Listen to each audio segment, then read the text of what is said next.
Welcome everyone to this ECOSOC Youth Forum, a side event on youth perspectives on collective action for sustainable development, which is hosted by the United Nations Development Programme. My name is Maria Stay, and I'm Program Analyst on Youth Empowerment with UNDP. I'll be moderating this session, and we are looking much forward to hearing all your thoughts and ideas. Before we start, just a few housekeeping rules. Please, when not speaking, keep muted. Please engage in the chat. Please feel free to introduce yourself, your name, where you're from, where you're calling in from, and also if you're representing an organization, which one is that? So please feel free to use the chat throughout today's session. And also, please note that this session is being recorded, but only the conversation in the plenary will be recorded because we will have breakout rooms. The conversation here will not be made public.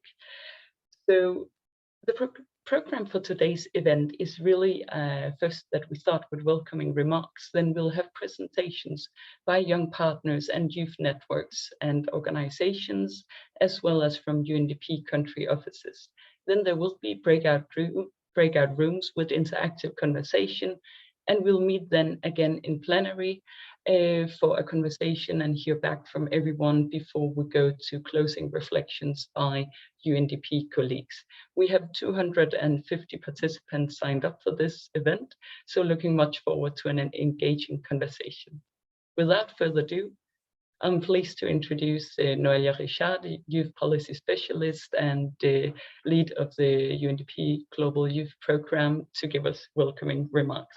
Noelia, the floor is yours. Thank you very much. Thank you, Maria. And it's such a pleasure to welcome everybody. As Maria said, I am based in New York in UNDP. I lead the youth team. My name is Noelia, and I really welcome you all. It's a pleasure to see so many familiar and also new faces in this side event as we kickstart a long series of side events and events in the context of the ECOSOC Youth Forum this year. Thank you very much for joining and also for, dedicated some time to this important reflection. As you know, UNDP has actively supported youth empowerment in about 100 countries and territories during the past years. And we have also embarked on the implementation of our new strategic plan in January 2022. So this year we will also look into aligning our global youth strategy with the strategic plan. So in other words, really refining our overall approach to youth empowerment in the context of new and perhaps more complex development challenges, aligning this to this important corporate effort. UNDP is also pleased to, in particular, to launch to soft launch this important process of the refining of the youth strategy during the ECOSOC Youth Forum, which we have supported over the last decade. The strategic plan, for those who have not necessarily, read it, does recognize youth vibrant activism and the potential and the role that young people play in development.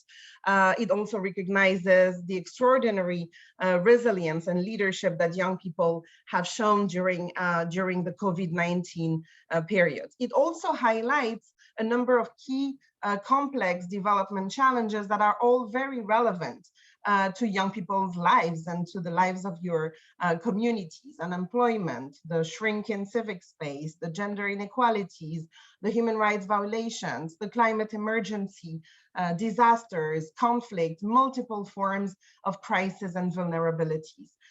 So today we really want to hear from you, the work that you're doing. We will have an opportunity to hear directly from young leaders to get us started with this reflection, reflecting at different levels of intervention. And we want to hear from you your priorities, key opportunities, key challenges that you see, and also as we do so, reflections on how you perceive the role of UNDP and how we could, partner moving forward. So please engage, as Maria said.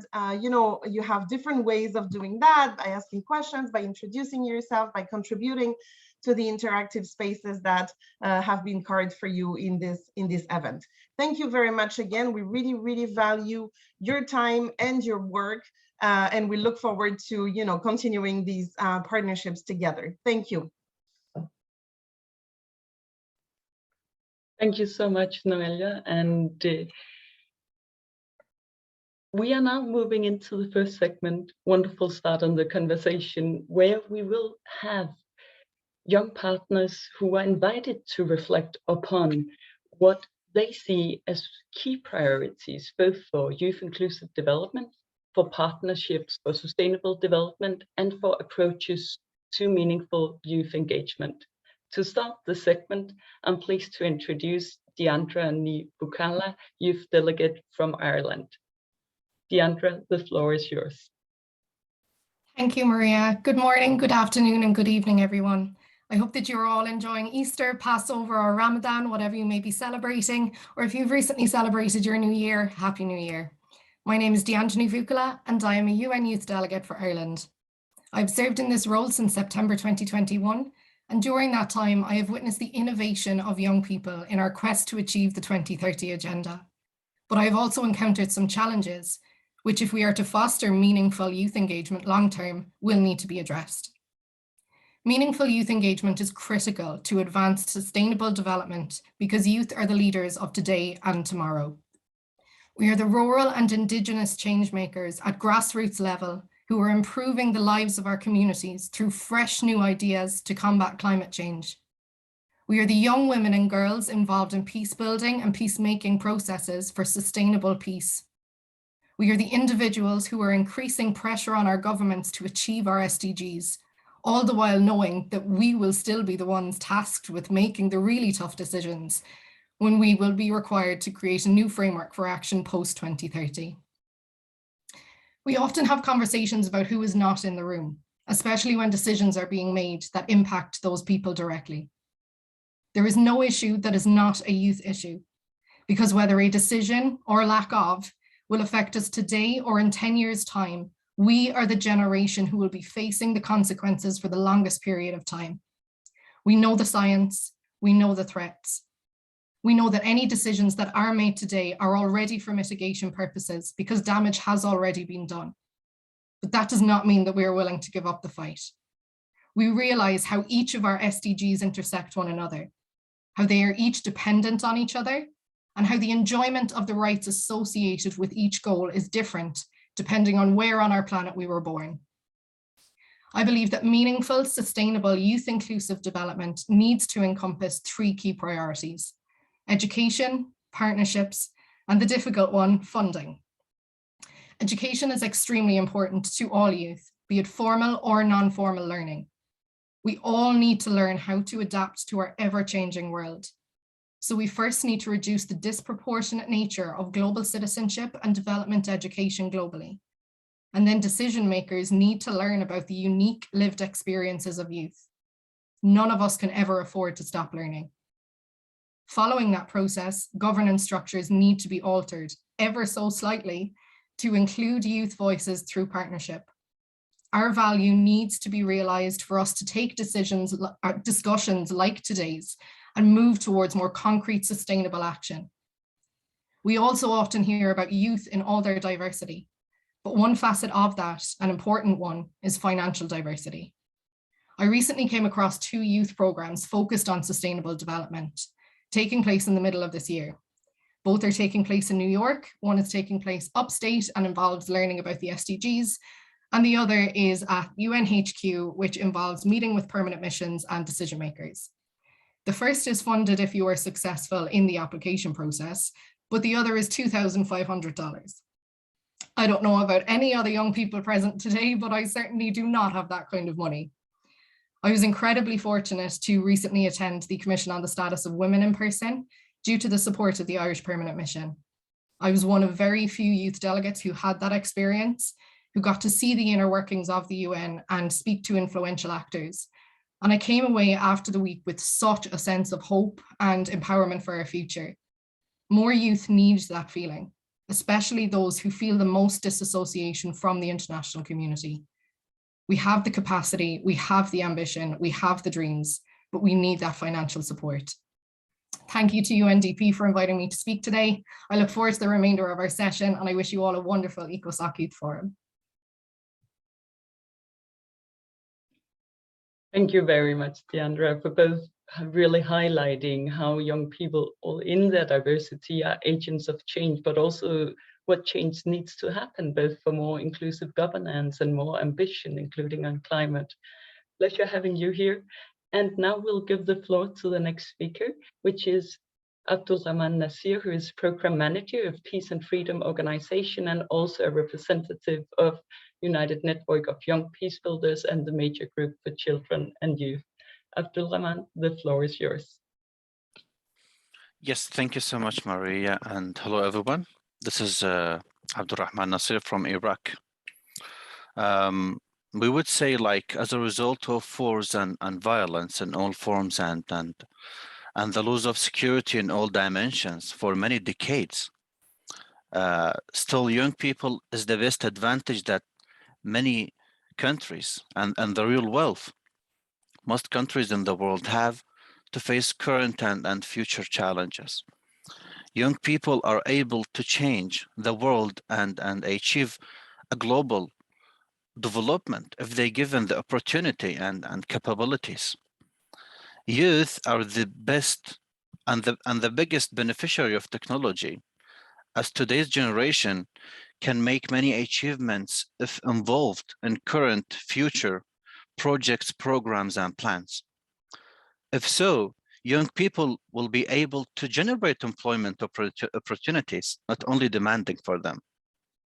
Nowadays, we see many challenges young people facing around the world, but the most complicated one is the existence of a significant problem of confidence and mistrust among young people towards their governments. So we must shed the light on such issues and discuss the role of young people in sustainable development and sustainable solutions, plus their role in 2030 agenda.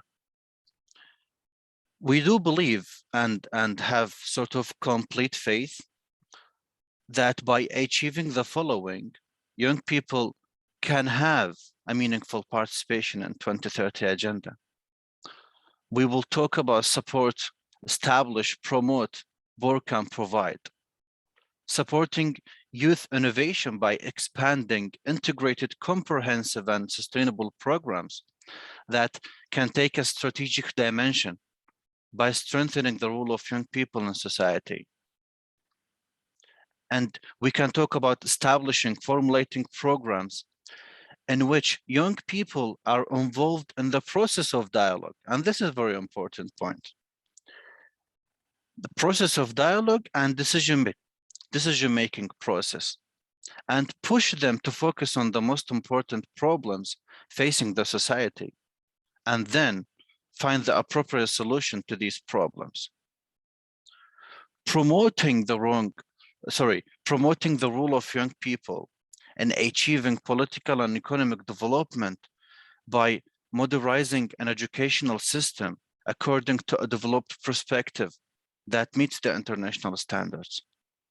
And I think we should all work to support projects in which the role of young people emerge as an effective key factor in the process of development and social construction. Last but not least, providing a supportive environment for innovation, creativity, and volunteerism in different fields. This could make it part of culture inside societies. And this is very important to strengthen and consolidate the relationship between people and civil society. Meaningful youth engagement does matter to take part in the context of 2030 agenda, since the key for creativity is between their hands. Thank you so much. Over to you, Maria. Thank you very much, Abdullah, also for really highlighting how we need to tackle mistrust, how we need to work on the relationships, and how indeed young people do and can participate in the decisions. So we need an enabling environment. Thank you very much for joining us today.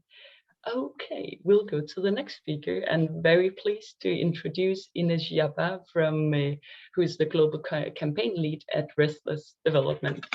Ines, the floor is yours. Thank you, Maria, and thank you for having me, and welcome everyone. I am privileged to have my hobby to have become my job at Restless Development, and I really love how this conversation has been framed, because we're not asking if meaningful youth engagement matters. We know it does, but we're asking why it matters in the context of the 2030 Agenda, and there are so many reasons why it does. First of all, as young people, we are experts in our own realities. At Restless Development, we've just published a list of 10 youth power principles that were created by young leaders across the world. Youth power is flexible and it works across different issues. And in that complexity, we're really celebrating our diversity and our uniqueness, and that youth power is what's driving the efforts towards the 2030 Agenda. So to take some examples from that list, youth power and meaningful youth engagement matters because it brings hope, it brings adaptability, inclusivity, diversity, and skilled mobilizers pushing forward to change collectively. We cannot create a better future for youth without listening to youth, but also without letting them lead. Meaningful youth engagement is not just listening to young people speak and saying that what they're saying is powerful. It's giving them the space and letting us use our power, seeing us as leaders at every level, and making real commitments to strengthen that leadership. That's why the list of principles we've published is accompanied by a checklist on how to better support young people and meaningfully engage them in the context of the 2030 Agenda. It's about power shifting, training, supporting, and resourcing young people to make sure that we have a level playing field and are not perpetuating power dynamics for generations to come. And Diana was talking about this earlier. It's about being open, dynamic, and accountable by being transparent and having feedback loops. It's also about intentionality and recognizing the intersectionality of the issues that we're seeking to address, and letting young people be the holistic leaders to inform, influence, and deliver their own futures. And it's also about recognizing that youth power isn't bound by existing systems or the status quo, giving young people the space to flex, innovate, and create new ways to have impact. This has proven to work. When we're being inclusive, creating pathways and partnerships for youth leadership and sustainable development, and really putting meaningful youth engagement at the forefront, we can see tangible change. For example, last year, we had a series of youth power hacks, and the process was entirely youth-led. Young people led the hacks, did the peer training, supported the designing thinking process, and they were part of the decision-making process, choosing 4 teams from 4 different countries to receive seed funding for their idea to achieve the SDGs. Now, a mobile school is being set up in Nigeria. Mayari is setting up their crowd lending platform in the Philippines. Juicy Emergency is making juice from unwanted fruits in Indonesia, and Train to Teach is setting up an app for volunteers in India. All this is happening because of listening to young people, resourcing them, and letting them lead the solutions for the issues in their communities. I've also seen how meaningfully engaging youth in research creates powerful insight and recommendations to tackle the issues we are facing today. We believe in youth-led research. One example is the Rewired research, where 12 young researchers from 12 different countries surveyed over 3,000 young people from 70 countries across the planet, and they found an outdated education system, not fit for purpose in a fast-changing world. They were able to raise awareness about that in the Rewired Summit in Dubai last year, and are now working towards a more inclusive Transforming Education Summit mandated by the Secretary General for the end of the year. I could speak a lot more on this topic, but just wanted to give you a glimpse and highlight both my personal experience and my experience with Restless Development, seeing how meaningful youth engagement makes a huge difference in achieving the 2030 Agenda. So let's continue to make space and let youth lead. Thank you so much, Ines. Very great both to hear about the specific ways that when young people have space, resources, and are given the opportunity to lead, what it actually leads to, and also, of course, your point on the need to both listen as well as letting youth lead. We need to take one step forward. Thank you so much for sharing your considerations today. So we'll be moving into the next segment, which will be joint conversations between UNDP colleagues and young partners. So here we have asked colleagues to both consider how they are working together and also to hear from our young partners about their own work. So first of all, we'll like to hear a bit more about climate action in Argentina, and then we're going to move to hear about citizen security in Jamaica. So first of all, I'm pleased to introduce Maximo Mazzocco, who is the founder of EcoHouse in Argentina, following which we'll hear from Maria Eugenia Di Paola from UNDP office in Argentina. But first of all, Maximo, the floor is yours. Hi, how are you? It's very nice to be here. Thank you for inviting us. In the last couple of years, thousands of young people have been involved in accelerating the transition towards the sustainability. But every day here with our colleagues and our partners and all the alliances that we are part of, we are starting to changing the way of advocate. We realize that if we do not start talking about the economy in different ways, so everyone can understand the problem that is behind all the SDGs, it's very difficult to achieve the goals that we every day as countries say that we want to achieve. For example, in Argentina, we have NDC commitments, we have climate commitments. We say that we are going to reduce 20–30% the emissions by 2030, but it's impossible to do that if we do not think it in an economical way, if we do not put numbers to that. If we just say that in a country, third world country, for example, like Argentina, where 40% of the people, it's poor, it's an utopia, total utopia. We need to invest a lot of money to change the whole system, the methods of production and consumption that we have here in Argentina, that is very similar in Latin America, the Caribbean, and a lot of other parts of Global South.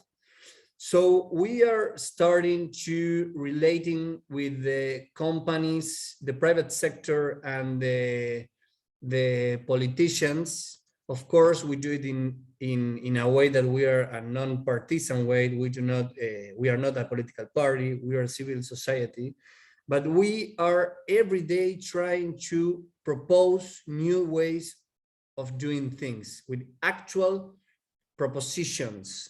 We are starting to think as youth, not only repeat what others say. We not only do noise in social media.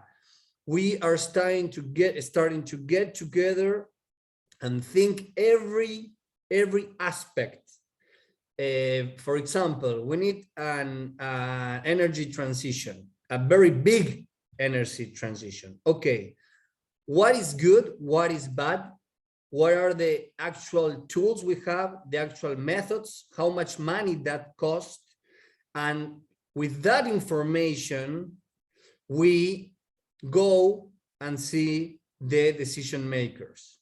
With that information, we start talking in every school, every university. we start to get involved and ask every person we can that can make a decision in the public and private sector to get involved and say what they think. So we all together can do this transition. That is a very, very big transition. When we started, it was all about urgency. It was all about a big hurry, but because the other species are going extinct, as we always say, our normality not always kills our species, but people also. So we are in a hurry. But if we do not understand where we are right now and the resources that we actually have to do that transition, maybe it's going to be worse. We cannot do it from one day to another. So that's like one starting point, because we don't have a lot of time, and I give the floor to Maria Eugenia. Okay, can I continue, Maria? It's okay? Okay, well, Maxi, thank you very much. I will, as you can see, the contribution of the reflections and actions from the youth movement in Argentina is extremely positive. You could see how Maxi and the work from Eco House and the Climate Coalition here has been very, very mature, you know? It's from a youth movement with very important contributions. And as he's speaking about energy transition, the youth movement here in Argentina has been contributing in different issues connected with sustainable development. And from the beginning of the work of the youth movement here in Argentina, we have been working together. From the UNDP country office, we have been working together with the youth movement, for example, at the beginning in different dialogues, bridging the relationship between the UNDP, between the youth movement and the authorities. At that time, they had been developing different proposals, enhancing our work. They developed a regional platform that was presented at the regional COI last year. They constantly give dynamism and urgency to the message, but with substance, not only claiming, but also giving substance. And I think that there are two examples that can show this important involvement from the youth movement.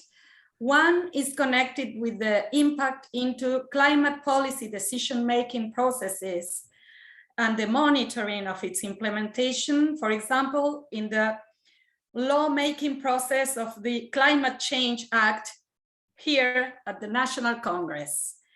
As you could listen to from Maxi, he is speaking now about energy transition, but he was also involved into the lawmaking process related to the Climate Change Act in Argentina.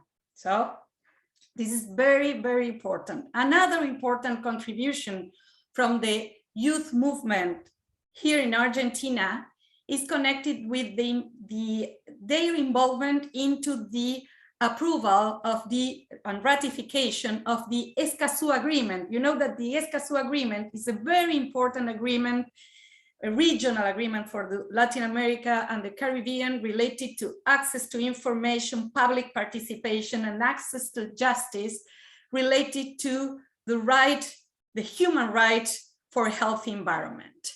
So these are two examples. We have a bunch of examples of the important work that the youth movement is developing here in Argentina and for the region, as I mentioned, for example, with the regional COI.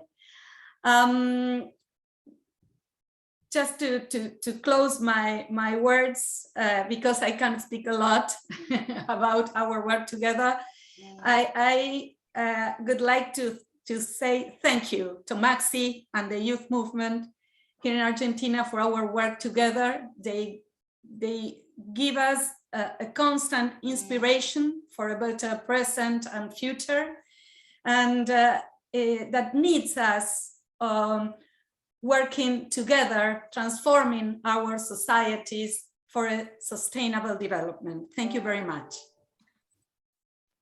Thank you very much, Maximo and Maria. It's been fascinating also to listen to you both, to hear from Maxi the mobilization and how young people and youth networks brings the needed urgency, and also to hear from Undp's side what role there is to really be the connector between the decision-making processes and opening up for youth networks and movements to take a leading role, and how youth partnerships and leadership matters for sustainable development and indeed climate action.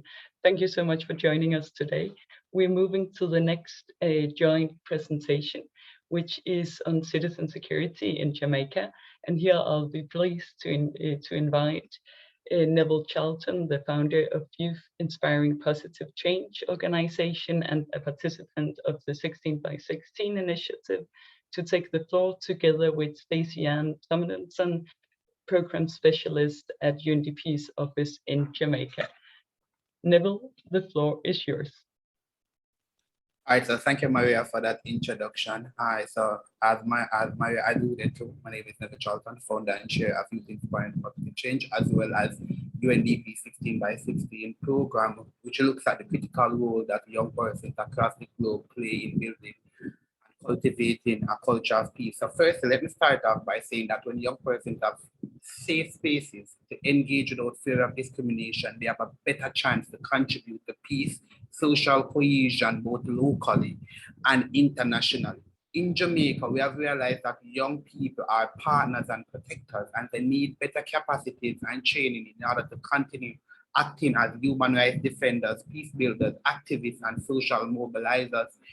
We have identified that young people can contribute to civic spaces with resilience, creativity, and determination to work towards peace despite the various risks and challenges and also threats to their life. And my organization, YIPC, is committed to that development of our young people, as to why we continue to mobilize them to take action through advocacy, volunteerism, and peace building. We have seen and understood the realities of our young people locally.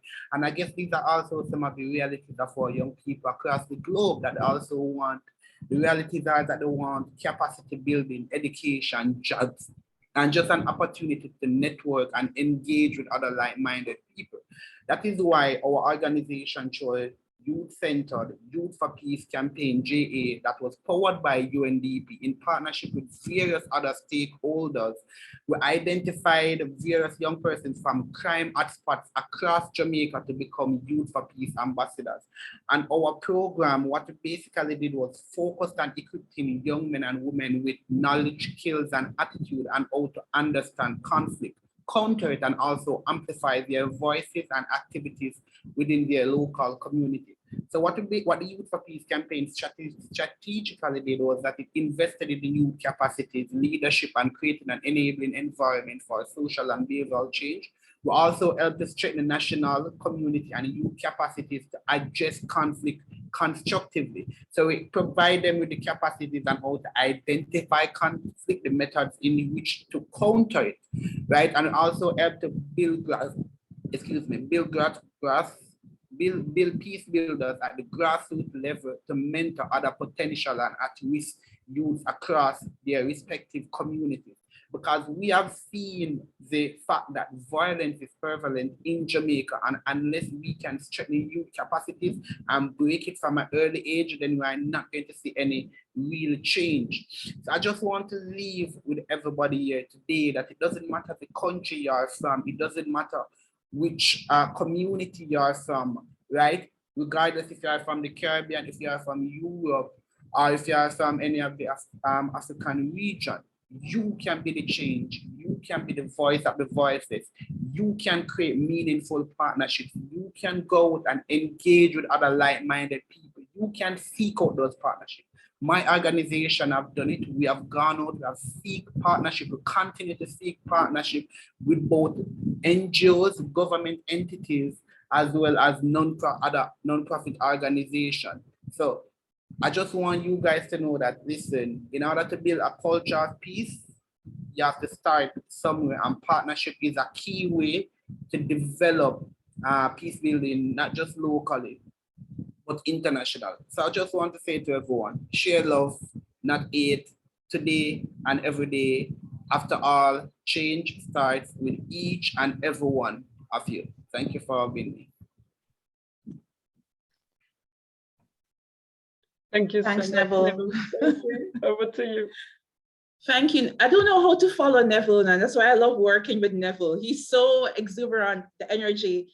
So hi, everyone. I'm Stacy and Tomlinson Knox. I represent the Jamaica Multi-Country Office, the UNDP office, as a program specialist. And we had this extraordinary opportunity about a year and a half ago, Neville, to develop the Amplifying Youth Voice and Action project. And what that project sought to do was to work with 10 youth-led organizations across the island to identify solutions to citizen security and safety. The project had several objectives, but I think one of the biggest things that we took away from it was to shift the dialogue and the narrative around youth being passive beneficiaries and just, victims of insecurity, but you're actually change makers with ideas that need to be nurtured, invested in, and given a space where they can test these ideas and contribute meaningfully to the development dialogue. And so for us in Jamaica, this project was particularly unique because it represented a project that was designed by youth, led and implemented by youth, and benefited the youth population. We were just there to give guidance and create the space as UNDP in connecting them with networks of other groups, NGOs, academia, the government, and creating spaces for them to share. It wasn't a huge grant. I think, Neville, each organization got around $10,000 US. But with that very small investment in their ideas, colleagues, the results were astounding, right? And it demonstrated to us that in partnering with youth-led organizations, UNDP and the global development community can reach populations, groups in very different ways. Now, one of the things I'd like to identify was we implemented this project in the midst of COVID. In the middle of COVID. And our youth organizations, including Neville, they demonstrated this type of agility to come up with innovative ways of addressing age-old issues of citizen insecurity. Once they're given the space, and we built capacity. So we had a virtual incubator because of COVID, right? And we brought in different partners to build the capacity of gaps that the youth identified that they had in their knowledge base, right? At no cost to them except for their time on weekends, maybe even after 7 in the evenings when people wanted to sleep, but they participated. We brought all these different experts from across the country to share with them. And then they came up with their own ideas, driven by the needs in their communities. And we invested in all 10 of their ideas. And so it spanned, for instance, including persons with disabilities and ensuring that they're able to engage in justice services, things like conflict resolution, mentorship, art therapy, right? We created spaces for them through a youth summit where they got to engage with the Deputy Prime Minister, the Minister of Security, to talk about how youth can participate and shape change. So in this very quick, session, just to advocate to everyone here who has a space, who can make the change, give youth a space for sharing, connecting, right? For advocating and leading the change in their communities, right? This project also allowed for intergenerational exchange of ideas, which was beautiful. Some of us are stuck in our old ways of viewing the world, but when you bring youth to the table and actually allow them to speak and share the ways in which we can address these challenges, it was beneficial. So to wrap up, in our situation, and I think going forward in all our programming, youth partnership is critical, if not one of the main pillars of sustaining change in our development context. So I hope that was useful, and I'm willing to share more if given the opportunity. So thank you, everyone. Thank you so much, Noel and Stacy. It was indeed very helpful. I think this came just across so strong, Noel, with your points on, well, everyone, no matter where, can mobilize, can work for peace, and can work together to make change. And Stacy is such a strong example of sharing what it means to create change and the opportunity for youth to lead and connecting to the processes in countries. Thank you very much. We will now be moving to the interactive segment. We will be having the breakout rooms now. And just to introduce all of you to what will be happening before we actually have the breakout. We'll be having the breakout groups where there are 4 different thematic areas that will be discussed. And these are, and I'll both introduce the theme as well as the facilitator. There will be one room on gender equality, intersectionality, and the principle of leaving no one behind, where Magda Lekun-Yeshanet, the African Young Women Fellow with UNDP's governance team in New York, will be facilitating the conversation. Then we'll have the second thematic area, the second room, which is youth engagement in climate action and ambition, which will be facilitated by Julia Jacovella, who is program analyst with UNDP. Then we have the third room, which is on youth economic empowerment and decent and green jobs. This is being facilitated by Pauline Deneuve-Bourg, who is youth empowerment specialist with UNDP. And then we are having the fourth room and theme, which is young people's political participation, civic engagement, and participation in peace building, which will be facilitated by Noel Richard, youth policy specialist with UNDP. In each group, there will be a young participant selected to report back in plenum when we're all together after the breakout group. And also remember, when you go to the rooms, use the chat, be interactive. The facilitators are there to support you, but we are here to listen to young people's perspectives. Due to technicalities with Zoom, the first 200 who registered for this event will be automatically assigned to a breakout room. Everyone else who signed up later, they will stay with me in plenum and I will assign you manually. So that is why you'll see this will be a little bit different. You might also have a few coming into the breakout rooms just 2 minutes later. Please start the conversation, but please also make sure that everyone catches up as we go. Without further ado, we'll start the breakout rooms, and I hope you'll all have good conversations, and we'll meet all of you here afterwards to hear what have happened in the other groups. Young participants from each of the breakout rooms to report back. Many, many thanks to Magda, Julia, Pauline, and Noelia for facilitating the conversations. And we'll start by giving each group 2 minutes to report back, and we'll go as it was structured, first with gender equality, then climate action, then economic empowerment, and then political participation and peace building. So can I ask who will be reporting back from the first group on gender equality, intersectionality, and leaving no one behind? That's me, Maria. I'm back again. Good to see you, Deandra. The floor is yours.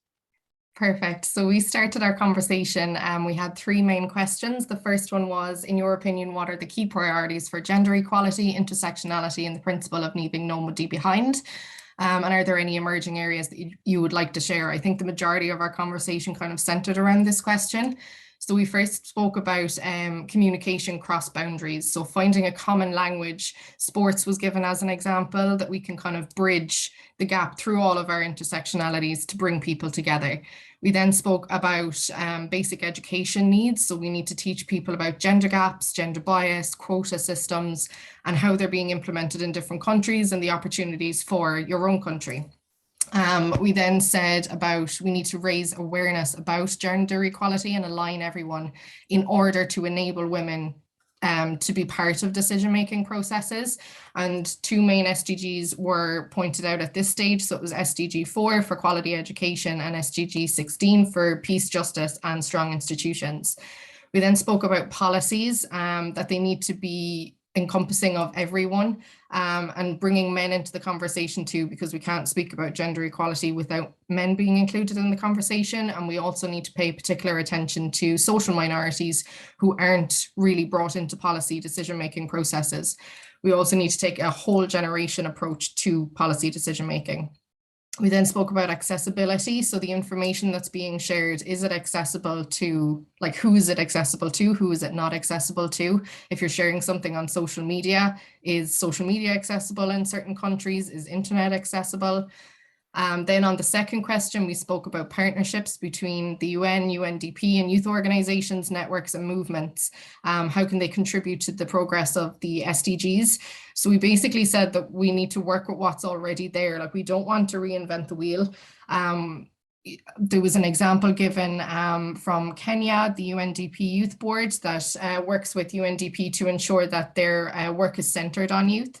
And then there is a technical working group on youth and adolescence. I hope I'm getting these titles right. That is at the UN level to ensure that we're working positively towards youth inclusion. And then the third question on how can decision makers and development partners and other stakeholders support young people's meaningful engagement. We basically just said we need to be given the chance to be listened to and, you know, listen to our concerns, listen to our values, and just work with us then to see how they can be brought into your work. I hope I remembered everything. Thank you very much, Deandra. It seems like you have had a very insightful conversation and really had the opportunity to touch upon many different areas. Thank you so much for reporting back. Due to time concerns, we're going to jump right to the next group, which is on climate action. Who will be reporting back?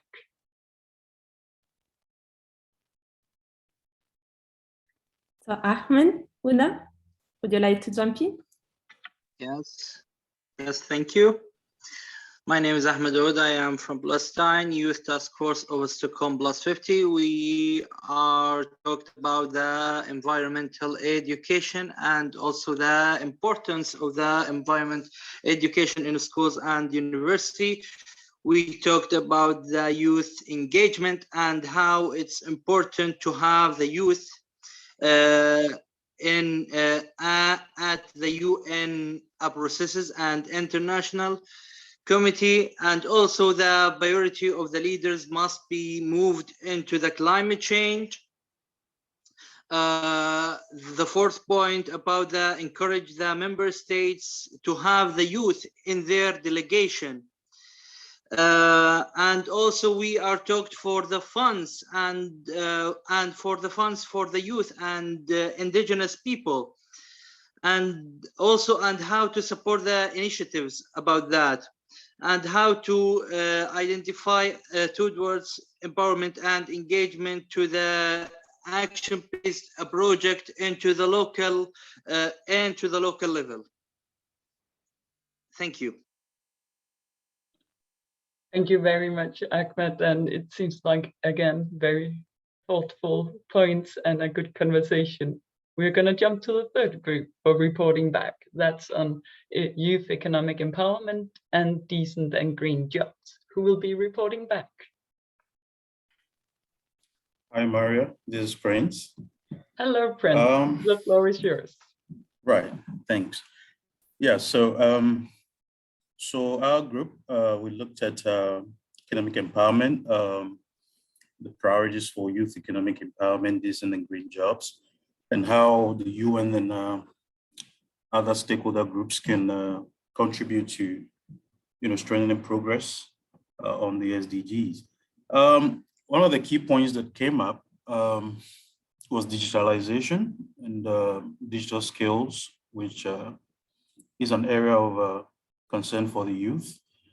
Investments in this area definitely need to be increased, and to ensure that there are opportunities for the youth to start their own businesses and to have decent jobs. Of course, it does come with challenges with ensuring and expanding capacity to have a lot more youth join in and utilize these skills or access these skills and utilize them for decent jobs. But it's an area of priority. And then we also have, I think Julius shared a bit on about the experience in Kenya, where the Green Economy Youth Activation Program has put some focus on the green economy, developing the green economy. Areas of concern that have been looked at include inclusion, harnessing the voices of the youth, and ensuring that business models are attractive. Because you cited examples, we looked at examples such as agriculture and agroforestry, which sometimes do not come across as very attractive to the youth. So in developing the business models, we need to look at what is more attractive for the youth. And then also other aspects of digitalization to those kinds of green economy programs. In terms of contributions of agencies and stakeholders, we looked at flexibility of funding, which is very key.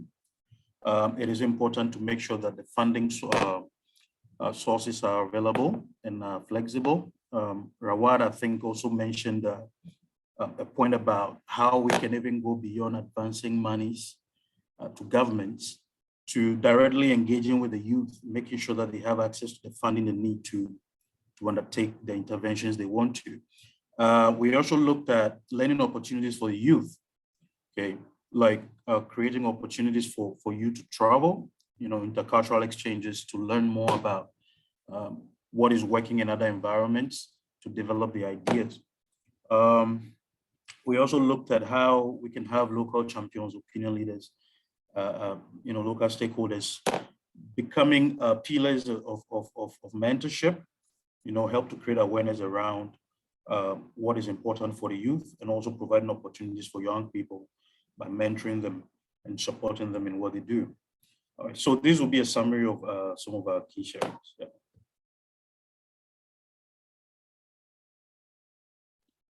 Thank you very much, Prince, for reporting back from a very insightful and fruitful conversation. It's very well noted.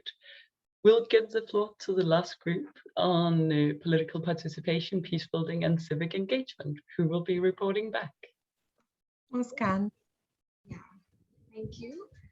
This is Muskan Lamba from India, and we had an extremely insightful session in our breakout room. We were talking about how youth can play an important role in peace building and how they can take up leadership role and be a part of the decision-making process. So the first thing that we talked about was how important it is for the youth to take initiative.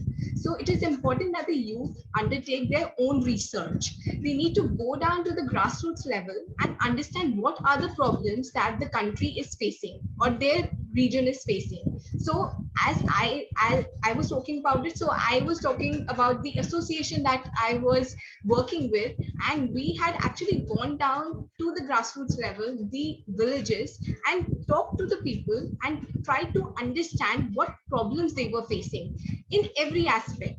So in this way, we had come up with a report, which was then given to the pitched at the administration of the country, who were then going to ponder about and introspect on how things can be changed at the policy level. So this was one thing where youth themselves had to take initiative and go down to understand the problems of the people at the societal level. Then we talked about the importance of social media. Social media, it can actually add to the knowledge. It can ensure that information is being percolated to the grassroots level. At the same time, it also needs to be taken with a pinch of salt, because we do see that there is a menace of fake news.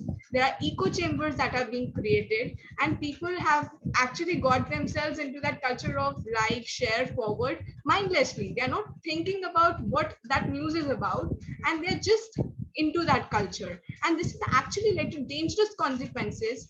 Things like mob lynching have been happening, and a lot of violence has been triggered just because of this. So we need to be rational citizens. Before we undertake the role of decision makers, policy makers, we need to actually introspect and think rationally, logically, be enlightened citizens, be responsible citizens. So we talked about this, and we also talked about there should be greater receptivity of people towards youth taking up leadership roles. There was one delegate who was talking about how when youth in their country are pitching about the things that bother them or the changes that they want to bring about, they are actually at a constant threat because of that. There have been instances where they have been executed just because of this. So there needs to be greater sensitivity in the society wherein people are willing to accept youth. The old orthodox ideas need to change. Youth have the new energy. They have actually come up with new ideas. They have the vision of a new world. So they need to be brought to the stage, and they need to be supported in that stance. And we also talked about how the international organizations such as Undp who are working in this area, they need to actually enhance and expand their reach. There are people at the grassroots level, they don't even know about the initiatives that Undp has undertaken. So we need to enrope, the international organizations need to enrope more youth leaders into their fold, so that we actually take their initiatives, we are educated about it, and then we further educate the community about it. So this will help in building peace, building greater sensitivity in the society, and the basic objectives, the vision, the mission of these organizations will be taken further. So basically it's about enhancing the reach, giving greater reliance on the youth organizations, and helping build a world which is more peaceful and enlightened. So I think this is all that we discussed. Thank you so much, Ms. Khan, for reporting back. Thanks to everyone. It's super helpful to hear these recommendations. We'll jump right into the last segment, where we'll both hear from UNDP colleagues, but also have more reflections upon what we have just heard. So going to the reporting back segment, I would like to give the floor to Lilian Enduro, who is head of experimentation at the UNDP office in Kenya. Lilian, the floor is yours. Thank you so much. And it's been an amazing session hearing all of the points that have been shared from the different breakout rooms. I just wanted to, in response to kind of the closing remarks, share some of the approaches that we're using at UNDP Kenya in terms of meaningful youth engagement and making sure that we're placing young people at the center of the development agenda. I think in some of the breakout rooms, the UNDP Youth Sounding Board came up. And this is a multi-stakeholder, all-inclusive platform that we launched in 2020 as a model of making sure that young people have that space to directly influence the development agenda at UNDP. So we have a small representative group of young people from diverse sectors such as the government, development sector, civil society, from media, and covering some of the marginalized identities such as refugees and displaced persons and persons with disability. And we've brought together this group of young people to be able to bring in their ideas and their perspectives and insights as we are designing, implementing, and monitoring some of the programmatic interventions at UNDP Kenya. An example of that was shared about the Green Economy Youth Activation Project. But beyond that, a recent example is as we were designing our new strategic plan or country program document for the next 5 years, we had the Youth Sounding Board being brought on board in some of the high-level consultative forums to provide inputs on where they would like to see that development agenda being shaped and how they want to see young people being placed when you're looking at across the portfolios of country office. So we have the governance, inclusive growth, and environment and climate change resilience.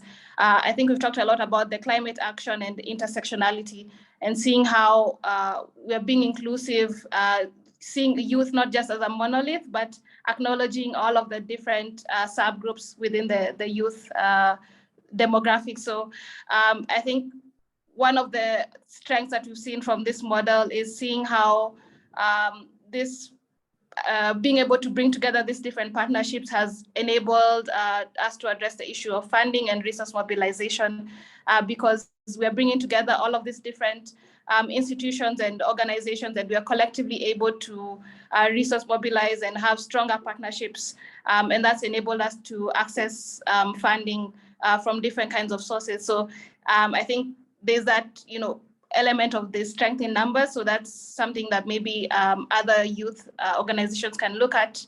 And then also just broadly looking at how we are shifting the narrative around the role that young people have. I think a lot of times we have young people being seen as the problem, and we are, and also there's this kind of tired narrative of future leaders. I think the future is now. So I think someone talked about let young people lead, and that's something that needs to happen now. It's not about something for tomorrow, but it's something for now. So thank you so much. It's been great hearing all the reflections, and back to you, Maya. Thank you so much, Lillian, for sharing this inspiring example at the end of today's event. Thanks a lot.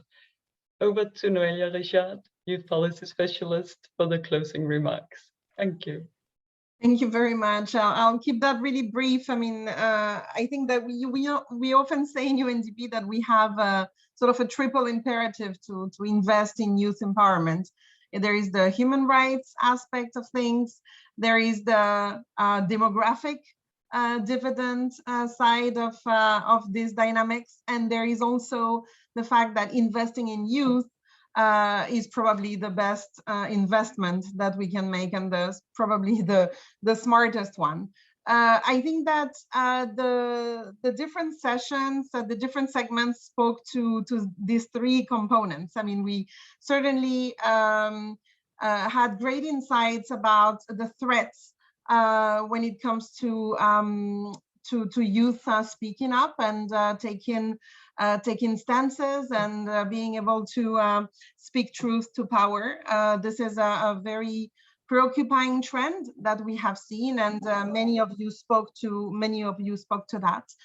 The human rights violations in the context of COVID, or more generally as well within a broad range of contexts.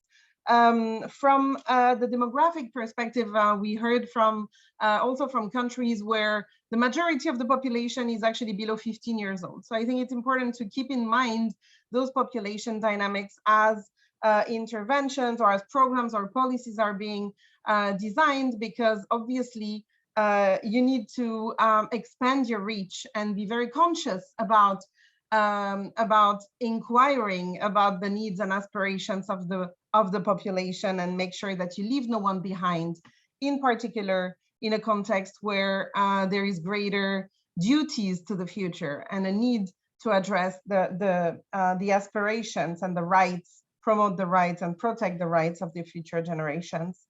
From the investment perspective, I mean, I'm so interested in so many points that were raised here. I think we will also come back to you bilaterally on some of the initiatives that were mentioned. I think you all spoke about the need for an enabling environment for greater capacities, also for resourcing, and by resourcing you mean a broad range of things, including funding and addressing youth development challenges through agile, adequate, predictable funding, and dedicated funding for youth organizations has emerged as a priority in many of the points that you raised. I'm very happy that we counted on a diversity of youth voices today, and I cannot thank you enough for helping us soft launch, this process.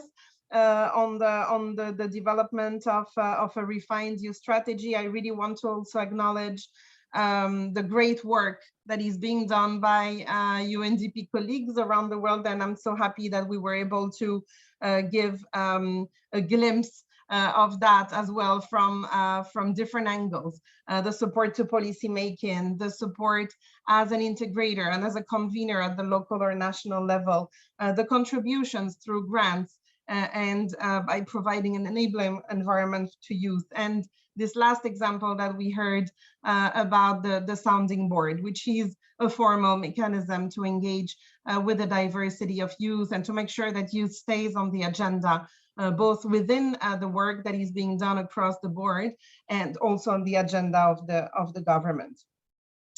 So thank you very much, really. I mean, this is great food for thought. I mean, some points are just, reinforcement of important trends that we've seen in the past years, and there are also a lot of new points. So we will make sure to capture that, make that available, and share that with you all. Thank you very much, and thank you. Sorry, my throat is a bit dry, but I just really want to thank the team and Maria in particular for bringing about for shaping this this side event on youth perspectives. Sorry about that. Thank you very much to all. Thank you very much, Noel. Yeah, and thank you everyone, speakers, facilitators, and most of all participants. Wishing you all a good continued ECOSOC Youth Forum, and we'll connect soon. Thank you and take care, everyone. Thank you, everyone. Sorry. Thank you, everyone. Thank Take care. you. Stay safe. Thank you. you. See you later.